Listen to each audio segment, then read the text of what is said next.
รหลวงฮานอยจะไหลผ่านอันแขวงน้ำนิ่งบ่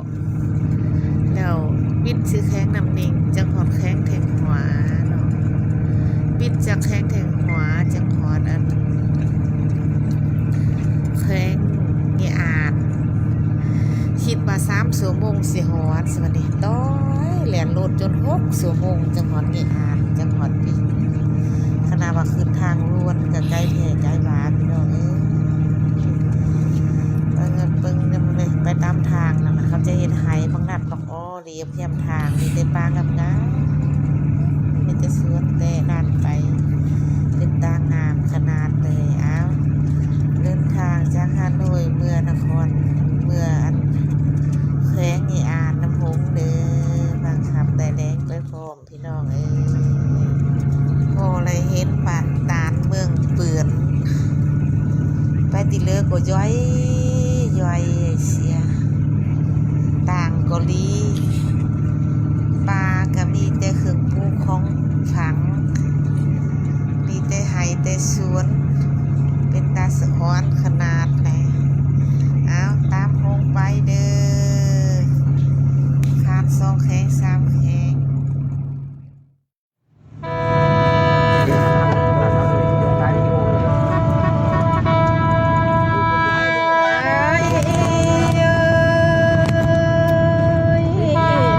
เสียเธอผ่าเลือผ่าบ่จังปังแม่นปานนี้แหละ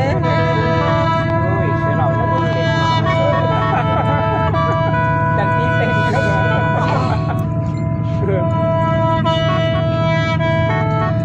น้องสะกดเสียเธอแทนเด้อแทนสลับตัวดีว่าบ่จังบ่แนมปันเบาว่าอาย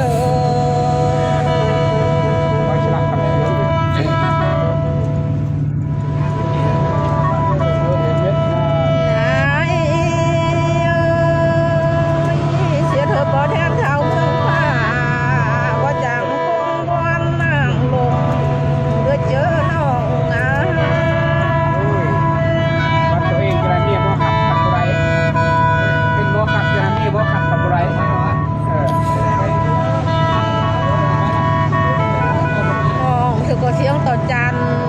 แต่เนอจันแถวก่อนแสงหน่อยเมื่อตาพัวแม่เบาเสียบ่อาย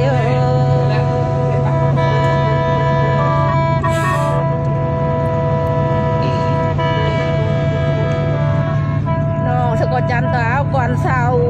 หน่อยเมื่อโจดเห็นจะถอยบ่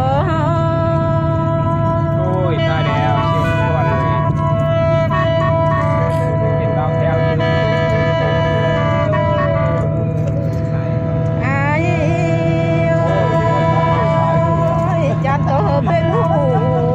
อายจันหูดีปีเกยคือลังโตกาแต่เลยเดียวน้อง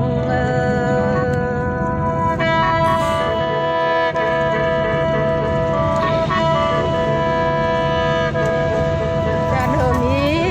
ตาเป็นน้องตาหูอายจักบินลุงขึ้นเมืองฟ้าเมืองก้อยแนนเนา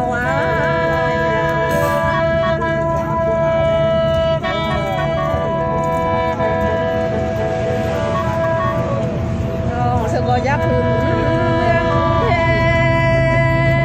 นพวกก็ไม่มีหายมีอายตั้งมีน้องเธอกันตกเทนบนน้อง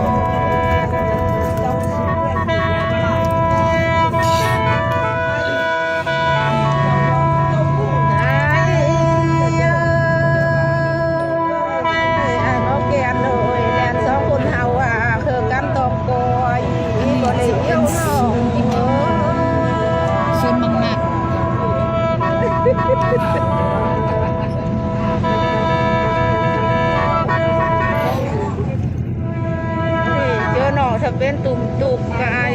ต้นน้ำเป็นตุ่มเสือลงมา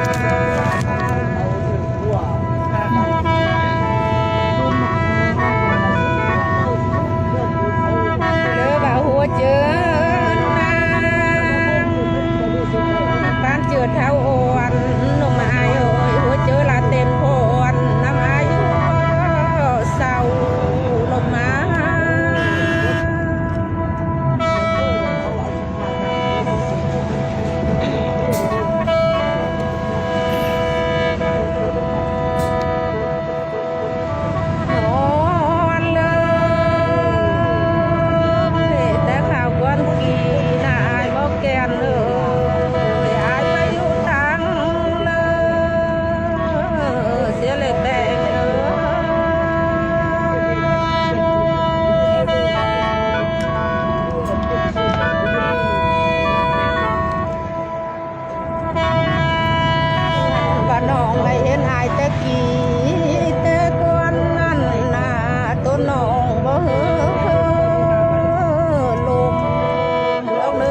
trang ví tiền điện thoại. มุ่งออกจากนครหลวงฮานอยมาเนาะมาฮอนนี้ละแข่งหัวเนาะแข่งหัวมันจะมีร้านอาหารอยู่กลางทาง เขาจะจอดเธอกินง่ายอยู่นี่ประมาณ30-40 นาที อันนี้จะเป็นแข่งหัวเด้อแล้วลูกแข่งหัวไปจังจีฮอดดิ่งฮักก็ขึงเรียนรถมา3 ชั่วโมงฮักก็ขึงก็ถือว่าไกลเติบเนาะเอากินข้าวก่อนวันนี้สั่งกินข้าวก่อนพี่น้องกินเลยเนาะข้าวกินนะ